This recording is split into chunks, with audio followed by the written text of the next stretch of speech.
오늘 말씀은 세상이 변해도요. 우리는 한 번도 경험하지 못한 세상을 경험했습니다. 왜냐하니까 마스크를 구입하는 일에 2시간, 3시간씩 줄을 서기도 하고 줄을 서서 주민증을 내보이고 마스크를 배급받듯이 구입하고 있습니다. 이와 같이 이번 코로나 전염병으로 인하여 우리들의 일상생활과 신앙생활에 큰 변화를 가져다 준 계기가 된 것은 분명합니다.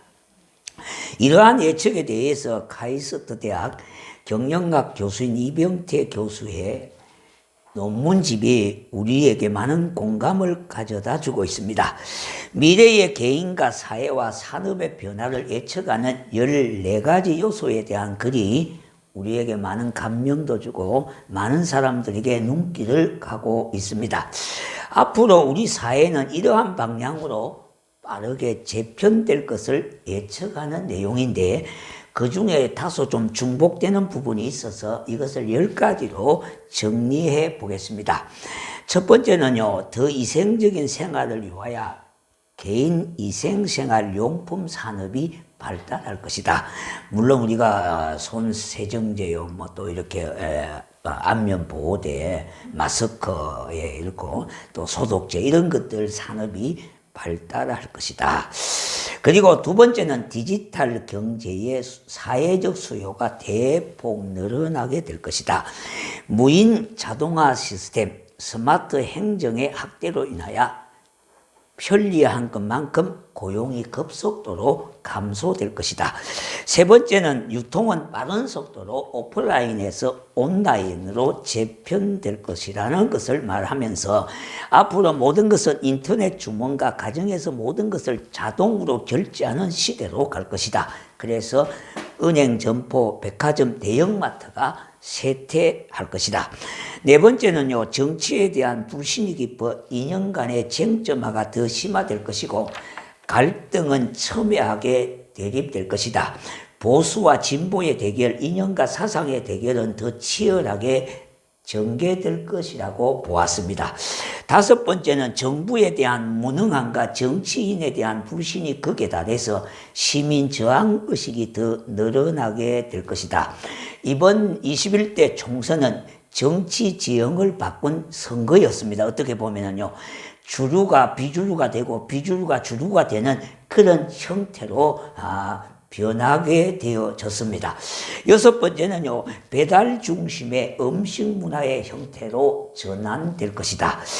일곱 번째는 실내에서 하는 운동보다는 골프나 등산이나 낚시 등 야외에서 하는 운동의 수요가 더 늘어나게 될 것이다.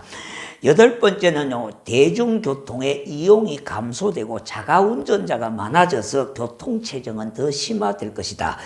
아홉 번째는요, 다중밀집업종의 산업은 사양길로 접어들 것이다.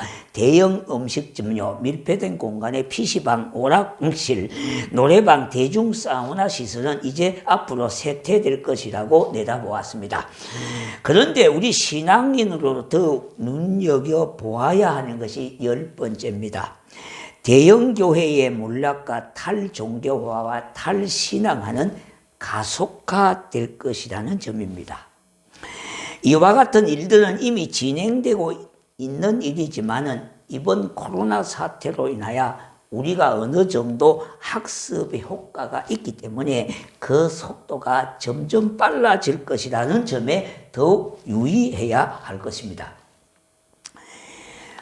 이 얘기를 가끔 들어보니까요, 교회에 안 나가는 것이 처음에 한 2-3주까지는 좀 마음이 섭섭하고 불안하고 뭔가 이게 내가 참 이렇게 되겠냐 이런 생각도 막 들고 있는데 한 3주, 4주 지나니까 그것도 괜찮다 변하고 가끔 이러면 좋겠다는 생각이 들더라는 겁니다.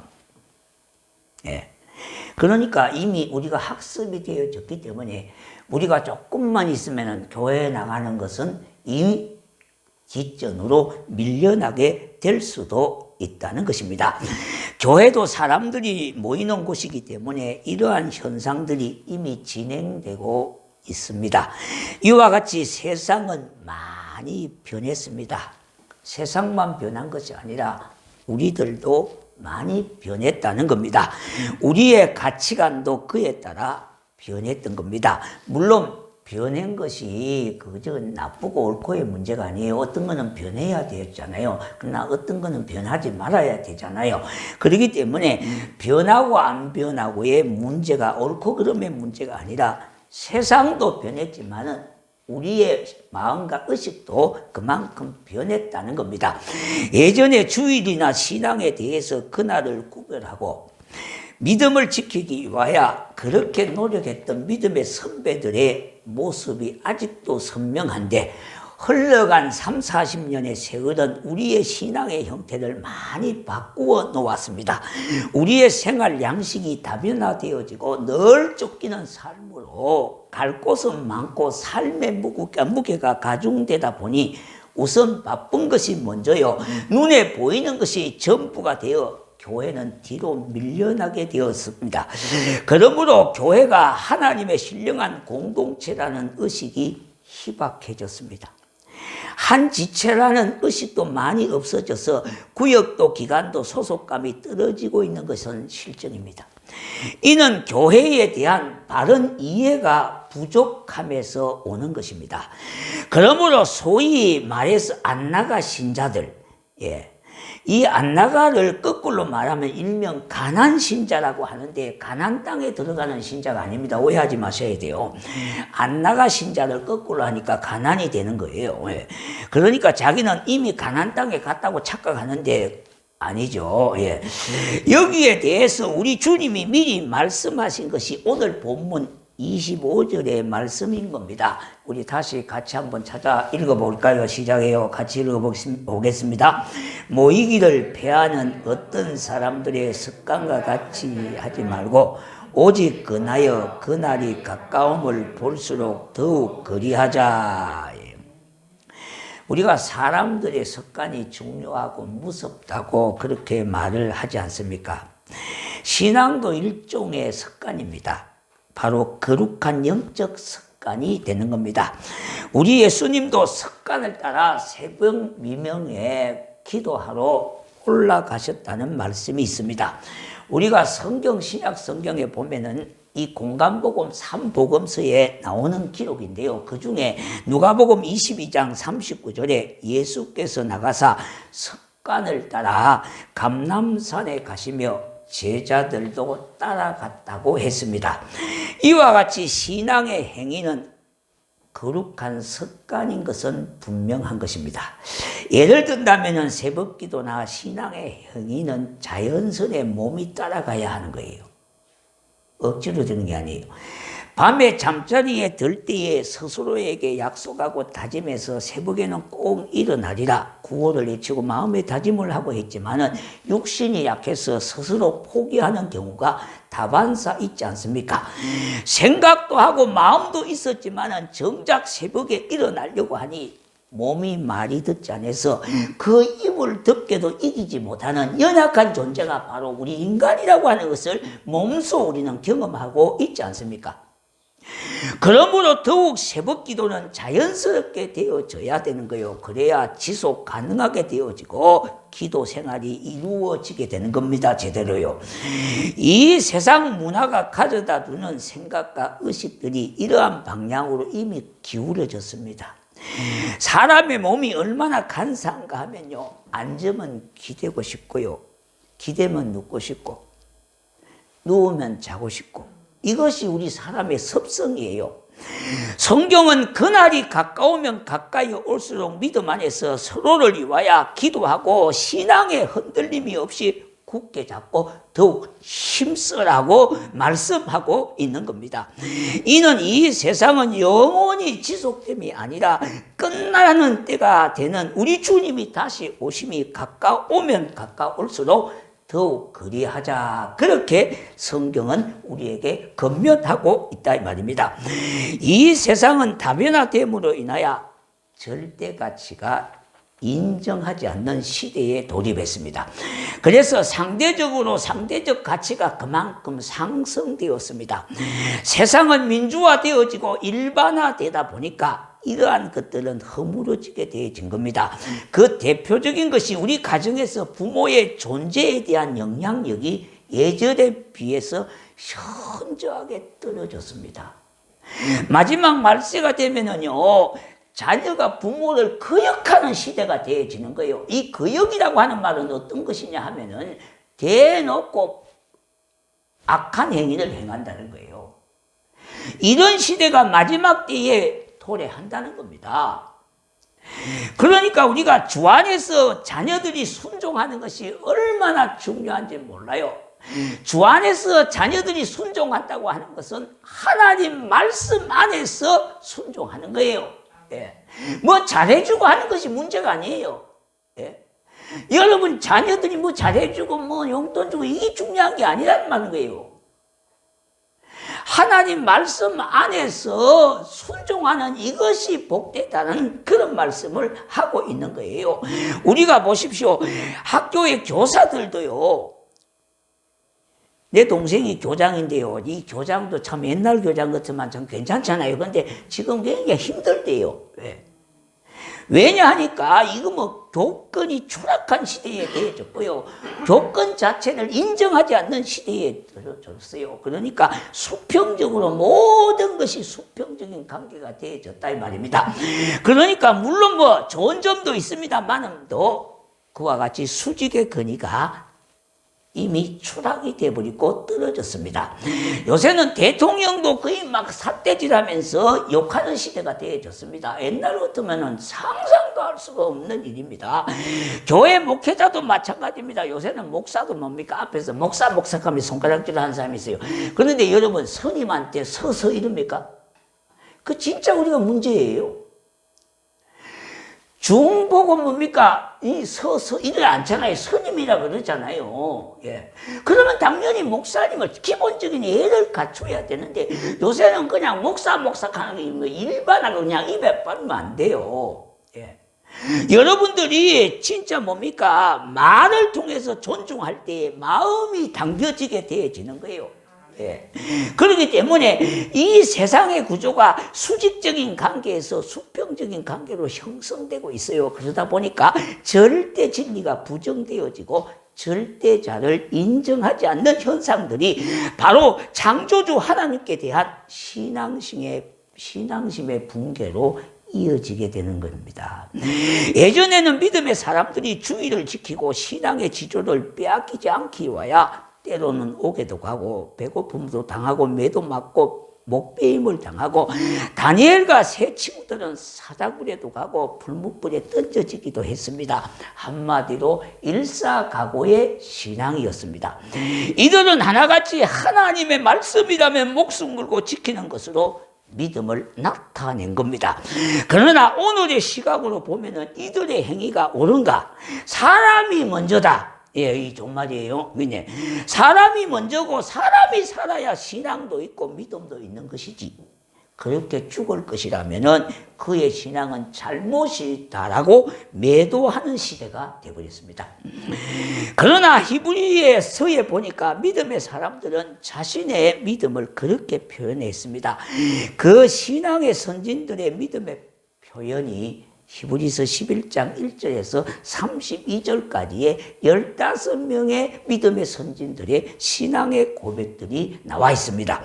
더군다나 오늘 이 본문 말씀이 의미하는 신앙은 믿음의 주인이신 예수님과 관계성이 약화되면은 신앙은 변질되거나 멀어지게 된다는 것은 자연스러운 거라는 겁니다. 교회는 하나님께 먼저 예배를 드리는 곳으로 특별히 지정된 곳입니다. 그리고 예배의 요소에는 하나님의 말씀과 기도와 찬송과 헌금과 교제 5가지가 있습니다. 오늘 이 본문 말씀 23절에서 말하는 것이 바로 이것을 말함인데 신앙을 굳게 하라는 겁니다. 이 굳게 잡고라고 하는 말은 히브리서를 기록할 당시에 수신인들인 예전의 구약의 제사의식으로 돌아가고자 하는 경향이 있어서 예수 그리스도에 대한 믿음의 고백을 저버리는 그런 행위들로 유혹을 받고 있었습니다. 다시 말씀드린다면 이 내용은 이렇습니다. 믿음의 고백보다는 의식을 지키면 구원을 받는다고 하는 그릇되게 주장하는 이들이 있었다는 겁니다. 다시 말씀드린다면 하나님의 말씀을 믿고 구원받는 것이 아니라 옛날에 제사 의식을 행함으로 구원받는다고 하는 잘못된 사상으로 돌아가게 하는 유혹들이 있을 때였습니다. 그래서 히브리서 기자는요, 그들과 우리에게 자신들이 얻은 구원을 굳게 잡으라고 하지 않고 구원의 안전성은요, 사람에게 있는 것이 아니라 그리스도 예수께 있는 겁니다. 그래서 오히려 믿는 도리의 소망을 움직이지 말고 굳게 잡을 것을 말씀하고 있는 겁니다. 바로 이 내용은 이렇습니다. 구원은 하나님 손에 있으니까 구원받은 성도들은 하나님이 안전하게 지켜주시는데 구원의 기쁨과 감격과 능력을 빼앗기지 말라는 말이에요. 그 믿는 믿음의 도리 소망을 굳게 잡고 살아가라는 겁니다. 예, 그 말을 지금 하고 있는 것입니다. 히브리서 기자가 그렇게 우리에게 주장하는 내용은 바로 함께 부르심을 입은 자라고 하면서 신자의 영광된 소망을 빼앗기지 마라. 우리가 구원을 받은 자라면은 그 구원을 보전하시는 분은 하나님이시고, 그러니 그 구원은 빼앗기지 않는다는 겁니다. 그러나 구원의 자녀로서 그 부르심에 대한 소망이나 영광과 특권을 잊어버리지 말고 빼앗기지 말라는 것입니다. 그리고 난 후에 그 해법으로 오늘 이 본문 24절과 25절에 서로 돌아보아 사랑과 선행을 격려하며 연약한 성도를 오직 권하고 도우라는 그런 말씀의 뜻이에요. 그래서 교회는 관계성이 우선입니다. 여러분, 무슨 일을 하고 하는 업적이 먼저가 아니라 하나님하고의 관계가 먼저고 성도하고의 관계가 우선이에요. 아무리 좋은 일을 하더라도 관계성을 깨뜨린다면 그것은 나중에 뒤로 미루어야 돼요. 여러분, 우리가 인간관계에서도 얼마나 중요한지 모르지 않습니까? 자, 여러분, 어떤 분은 밥을 잘 사는 사람이 있어요. 밥을 사면 막 이렇게 누가 서로 내려고 지갑을 열고 하는 경우가 있어요. 근데 보면은 왜 지갑을 먼저 내고 밥값을 지불할까요?